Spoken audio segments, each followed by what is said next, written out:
मैं सौरभ राजपूत, आपका pharma trainer directed focus pharma of cost, your success partner in your pharma journey. स्वागत करता हूं आपका अपने यूट्यूब चैनल पर। दोस्तों आज बात करेंगे मेडिकल रिप्रेजेंटेटिव जॉब में आने वाली प्रॉब्लम्स के बारे में, चैलेंजेस के बारे में। और ये प्रॉब्लम और इन चैलेंजेस की वजह से ही मेडिकल रिप्रेजेंटेटिव प्रोफेशन की जो इमेज है, जो मेडिकल रिप्रेजेंटेटिव प्रोफेशन की रिस्पेक्ट है, वो मार्केट में कहीं ना कहीं बहुत ज्यादा डाउन हुई है।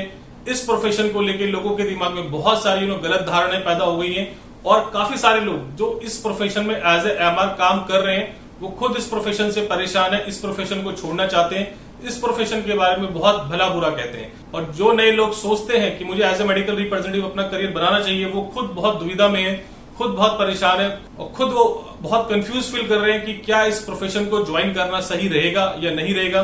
क्योंकि इस प्रोफेशन में आज के समय में बहुत सारे चैलेंजेस, बहुत सारी प्रॉब्लम्स ऐसी हैं जिसके बारे में कोई बात नहीं करना चाहता और एक मेडिकल रिप्रेजेंटेटिव इन चैलेंजेस और इन प्रॉब्लम से बहुत ज्यादा परेशान है।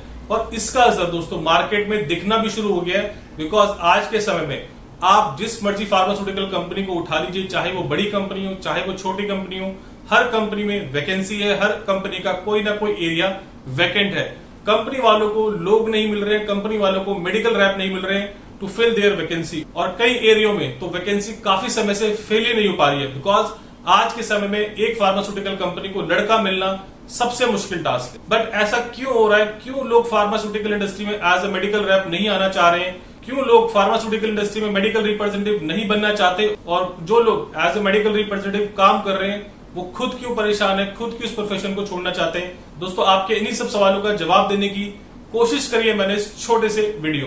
बट अगेन दोस्तों, बिफोर स्टार्टिंग दिस वीडियो, आप सब लोगों से मेरी रिक्वेस्ट है कि जो भी इस चैनल को पहली बार देख रहे हैं, सबसे पहले यार प्लीज चैनल को सब्सक्राइब करें, लाइक करें, मैक्सिमम लोगों तक शेयर करें, ताकि इस चैनल के थ्रू जो भी इंफॉर्मेटिव और यूजफुल वीडियो मैं आपके फार्मा करियर के लेके आता हूं, मैं चाहता हूं सबसे पहले आप तक पहुंचे। तो देखिए दोस्तों, अगर मैं उसमें सबसे नंबर 1 प्रॉब्लम की बात करूं और जिसकी वजह से सभी मेडिकल रिप्रेजेंटेटिव परेशान है, वो है एडजस्टमेंट। अब ऑल्दो दोस्तों एडजस्टमेंट क्या होती है, एडजस्टमेंट किस तरीके से शुरुआत होती है, किस तरीके से एक मेडिकल रिप्रेजेंटेटिव एडजस्टमेंट के चक्रव्यूह में फंसता जाता है, इसके लिए दोस्तों मैंने एक ऑलरेडी डिटेल में वीडियो बनाया हुआ है। आप मेरा वो वीडियो जाके भी चेकआउट कर सकते हो। बट अगर मैं यहाँ ब्रीफ में बात करूं तो दोस्तों, तो टारगेट पूरा करने के लिए मेडिकल रिप्रेजेंटेटिव जो पैसा अपनी जेब से लगाता है, अपनी जेब से as a scheme, as a discount doctors को, केमिस्ट को या स्टॉकिस्ट को ऑफर करता है, that is called your adjustment. और ये जो एडजस्टमेंट होती है मेडिकल रिप्रेजेंटेटिव को अपनी सैलरी अपनी पॉकेट से देनी होती है। और आज के समय में दोस्तों 95% मेडिकल रिप्रेजेंटेटिव फार्मा में सिर्फ और सिर्फ एक इसी प्रॉब्लम से सबसे ज्यादा परेशान है। आप खुद सोचिए दोस्तों कि एक मेडिकल रिप्रेजेंटेटिव को अपनी अर्निंग करने के लिए, पैसा कमाने के लिए इतनी गर्मी में, इतनी बरसात में, इतनी सर्दी में फील्ड में निकल के काम करना होता है, इतने एडवर्स एनवायरमेंट में काम करना होता है। उसके बाद उसको जाके कुछ सैलरी मिलती है, एक्सपेंस मिलता है। और यदि उस सैलरी का कुछ पार्ट भी उसको कंपनी के लिए लगाना पड़े, कंपनी के टारगेट को पूरा करने के लिए लगाना पड़े, तो आप खुद सोचिए कि उसको कैसा फील होगा। और इससे पहले क्या होता था ना दोस्तों, की जो एडजस्टमेंट होती थी ना, वो सिर्फ और सिर्फ बड़ी कंपनी में, जिन कंपनियों के बहुत बड़े बड़े ब्रांड होते थे, उन कंपनियों में ये प्रॉब्लम थी। और आज के समय में अगर मैं बात करूं तो दोस्तों आई थिंक 90% ऐसी फार्मास्यूटिकल कंपनी है जहां पे एडजस्टमेंट कल्चर है, जहां पे मेडिकल रैप को एडजस्टमेंट देनी होती है। क्योंकि आज के समय में यार कोई भी फार्मास्यूटिकल कंपनी ना अपने टारगेट, अपनी ग्रोथ को लेके बहुत ज्यादा सीरियस है। वो किसी भी हालत में अपने टारगेट और ग्रोथ को नहीं छोड़ना चाहते।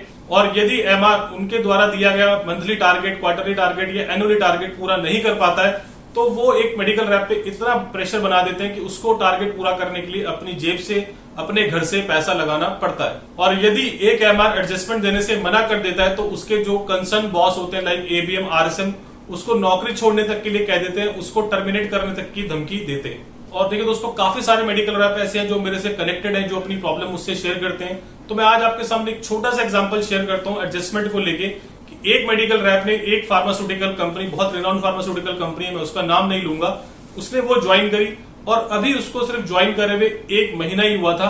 और वहां से उसके एबीएम और आरएसएम ने उसको 20,000 रुपए की एडजस्टमेंट देने के लिए कह दिया।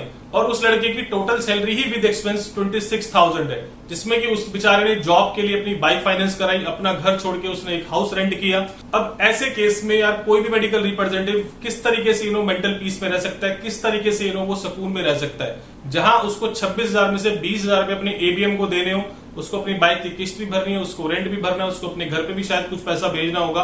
और उसके मैनेजर ने उनको साफ साफ धमकी दी कि भाई यदि आप ये 20,000 रुपये एडजस्टमेंट नहीं दोगे तो या तो आप खुद रिजाइन दे दीजिए या आपको नौकरी से टर्मिनेट कर दिया जाएगा। और ये बात उस मेडिकल रैप की है जिसको सिर्फ ज्वाइन किए हुए अभी सिर्फ 1 मंथ ही हुआ था। ये तो दोस्तों सिर्फ एक एग्जाम्पल है, इस तरह के लाखों एग्जाम्पल भरे पड़े हैं फार्मास्यूटिकल इंडस्ट्री में, जो मेडिकल रैप सिर्फ और सिर्फ एडजस्टमेंट की प्रॉब्लम से बहुत ज्यादा परेशान है, बहुत ज्यादा मेंटल प्रेशर में, और कई बार इस प्रेशर में बहुत सारे मेडिकल रिप्रेजेंटेटिव गलत कदम तक उठा लेते हैं, सुसाइड तक अटेम्प्ट कर लेते हैं। और ऐसा नहीं है दोस्तों कि इस प्रॉब्लम के बारे में कंपनी के अपर मैनेजमेंट को नहीं पता होता कि लोग किस तरीके से मार्केट में काम कर रहे हैं, किस तरीके से एक मेडिकल रैप अपना टारगेट पूरा कर रहा है। बट कोई भी फार्मास्यूटिकल कंपनी इस प्रॉब्लम के बारे में कुछ नहीं सोचना चाहती, इस प्रॉब्लम के बारे में कोई सोल्यूशन निकालना नहीं चाहती, बिकॉज कंपनी को किसी भी कीमत पर अपना टारगेट पूरा चाहिए। तो देखिए दोस्तों, बात कर लेते हैं कि इसका क्या सोल्यूशन हो सकता है, एक एमआर एडजस्टमेंट के केस में क्या कर सकता है। हर एक मेडिकल रैप को आज के समय में ये अपने दिमाग में बात बिठा लेनी चाहिए कि एडजस्टमेंट अब फार्मास्यूटिकल इंडस्ट्री या मेडिकल रिप्रेजेंटेटिव प्रोफेशन का एक अंग हो गया है। एक तरह से आप इससे अलग नहीं रह सकते।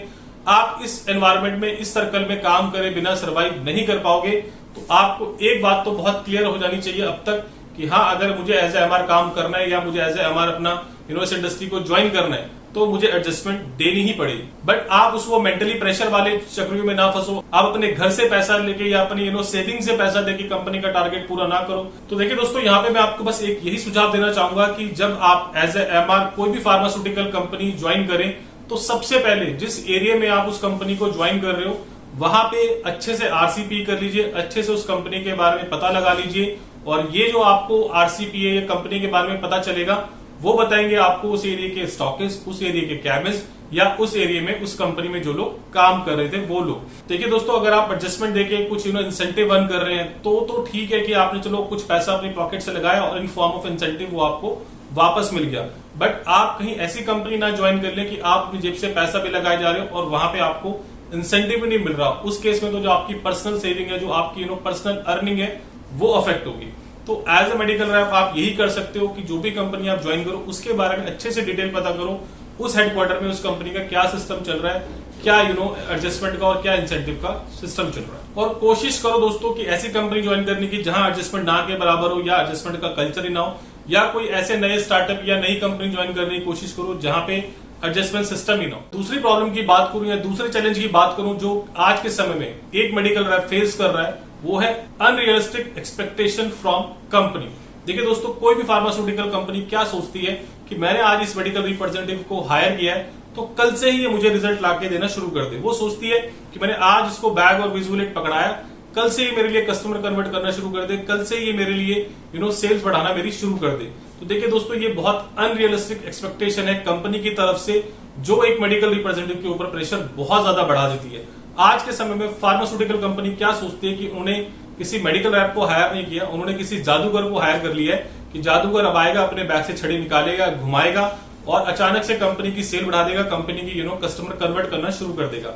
देखिए दोस्तों, पहले फार्मास्यूटिकल कंपनी में क्या होता था कि जब भी कोई एक नया मेडिकल रैप कंपनी ज्वाइन करता था ना, तो स्टार्टिंग के 6 मंथ उसको हनीमून पीरियड कहा जाता था। हनीमून पीरियड मतलब वो उस पीरियड में कंपनी को एंजॉय करता था, अपने काम को एंजॉय करता था।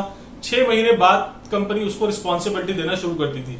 धीरे धीरे वो टाइम घट के 3 महीने रह गया और आज के समय में तो हालत ये हो गई है कि कंपनी कहती है कि भैया पहले महीने से टारगेट पूरा करो और यदि आप टारगेट पूरा नहीं कर पाओगे तो बैग रख दो, जॉब छोड़ो। वो आज के समय में कोई भी फार्मास्यूटिकल कंपनी मेडिकल रैप को बिल्कुल भी टाइम देना नहीं चाहती। और जो लोग पर्टिकुलरली फ्रेशर है उन लोगों के लिए तो यार बहुत ज्यादा दिक्कत बढ़ जाती है, बिकॉज उन लोगों को अभी तक कुछ पता ही नहीं किस तरीके से काम होना। तो ऐसे केस में कोई भी नया मेडिकल रिप्रेजेंटेटिव किस तरीके से पहले महीने से आपको रिजल्ट लाके देना शुरू कर देगा। सबसे पहले आपको उसको थोड़ा ब्रीथिंग स्पेस देना पड़ेगा, आपको उसको वो कल्चर सिखाना पड़ेगा, देन ही तो वो आपके लिए कुछ कस्टमर कन्वर्ट कर पाएगा या कुछ सेल्स जनरेट कर पाएगा। बट आज के समय में कंपनी के पास वो पेशेंस शायद नहीं रह गए। इसके अलावा कंपनियां क्या चाहती हैं मेडिकल रैप से कि उनका मेडिकल रैप दिन में 15-15, 20-20 कॉलें करे, 4-5 रिमाइंडर लगा ले, 15-20 केमिस्ट से मिलाए, स्टॉकिस्ट से मिलाए, उनके डीसीआर, उनके फॉर्मेट्स डेली भर भर के भेजता रहे। तो देखिए ऐसे केस में दोस्तों फार्मास्यूटिकल कंपनी को भी समझना चाहिए कि जिस तरीके से मार्केट में आज के समय में कंपटीशन का माहौल है, तो 15-20 कॉल करना किसी मेडिकल रैप के लिए आज के समय में तो इम्पॉसिबल ही है। और कंपनी को भी ये समझना चाहिए कि अपने मेडिकल रैप को अगर वो कोई डेडलाइन दे रही है, यदि कोई वो गाइडलाइंस दे रही है, यदि कोई नॉर्म्स बना रही है, तो रियलिस्टिक होके बनाइए। अगर आप मेरे से बात करें इसके बारे में, सोल्यूशन के बारे में, तो आज के समय में एक मेडिकल रैप को अगर वो 10 से 12 कॉलें अपनी डेली मैनेज कर रहा है, इसके अलावा 4 से 5 रिमाइंडर अगर वो डेली मैनेज कर रहा है, 10 से 12 कैमरेस अगर वो डेली मिल रहा है, तो that is the sufficient work कि एक मेडिकल रिप्रेजेंटेटिव दिन भर में इतना काम कर सकता है और इतना काम उसको करना भी चाहिए। तो फार्मास्यूटिकल कंपनी से उसमें यही रिक्वेस्ट करूंगा कि जब भी आप किसी मेडिकल रैप को हायर करें तो उससे कोई ऐसी अनरियलिस्टिक एक्सपेक्टेशन ना रखें जिसकी वजह से उनके अंदर वो बहुत ज्यादा प्रेशर फील करें, इस प्रोफेशन के बारे में उनके दिमाग में एक बहुत ज्यादा गलत धारणा बैठ जाए। कुछ उन लोगों को थोड़ा सा ब्रीथिंग स्पेस दीजिए, उन लोगों को थोड़ा समय दीजिए माहौल में ढलने का, काम में ढलने का। और एक सर्वे के मुताबिक 75% लोग जो सेल्स इंडस्ट्री में काम कर रहे हैं वो कहीं ना कहीं डिप्रेशन का शिकार है, कहीं ना कहीं वो बहुत ज्यादा अंदर से डिप्रेस्ड है। तो एज ए फार्मास्यूटिकल कंपनी आपको अपने एम्प्लॉय की, आपने अपने मेडिकल रैप की वर्क लाइफ बैलेंस पे भी ध्यान देना और इस पॉइंट पे भी एज ए फार्मास्यूटिकल कंपनी आपको जरूर काम करना चाहिए। तीसरे और आखिरी अगर मैं प्रॉब्लम की बात करूं जो आज के समय में एक मेडिकल रैप फेस कर रहा है, that is lack of training.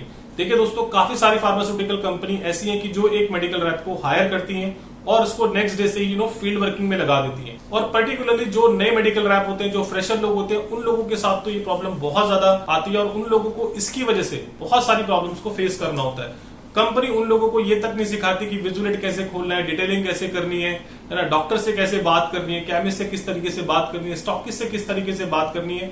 बस कंपनी ने उनको बैग पकड़ाया और बोला कि कल से फील्ड में जाके काम करो।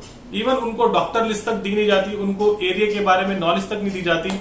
वहां जाके खुद ही मेडिकल रैप डॉक्टर्स ढूंढ रहा होता है, खुद ही जाके केमिस्ट सर्वे कर रहा होता है। और ऐसे केस में दोस्तों मेडिकल रैप अंदर से बहुत ज्यादा परेशान हो जाता है, बहुत ज्यादा डिप्रेस हो जाता है और उसको ये समझ में नहीं आता कि मार्केट में मुझे जाके करना क्या है। और वो जब काफी सारे बड़ी बड़ी कंपनी के रैप को देखता है या जो और लोगों को देखता है जो अच्छे से काम कर रहे होते हैं, उनको देख के उसके अंदर एक इन्फीरियरिटी कॉम्प्लेक्स आ जाता है, उसको खुद अपने अंदर एक हीन भावना आ जाती है कि यार मुझे शायद मैं कुछ नहीं कर पाऊंगा या मुझे कुछ नहीं आता है। तो ऐसे केस में कोई भी मेडिकल रैप किस तरीके से मेंटली पीस में रह सकता है, किस तरीके से वो मार्केट में सर्वाइव कर सकता है। बिकॉज ये तो वही बात हो गई कि आपने युद्ध में लड़ने के लिए सैनिक भेज दिए, उन सैनिकों को आपने हथियार दे दिए, बट ये नहीं बताया कि किस समय में कौन से हथियार का यूज करना है। तो ऐसे लड़ाई के मैदान में कोई सैनिक कितनी देर सर्वाइव कर पाएगा। Same way with medical rap होता है कि वो कुछ समय के बाद डिमोटिवेट हो जाता है, कुछ समय के बाद वो अंदर से हीन भावना से ग्रसित हो जाता है और इस प्रोफेशन को गाली देता है और इस प्रोफेशन को छोड़ने की बात करता है। तो देखिए दोस्तों, इस प्रॉब्लम का सोल्यूशन तो बहुत सिंपल है कि जब भी आप किसी एमआर को हायर करें तो उसकी प्रोडक्ट नॉलेज,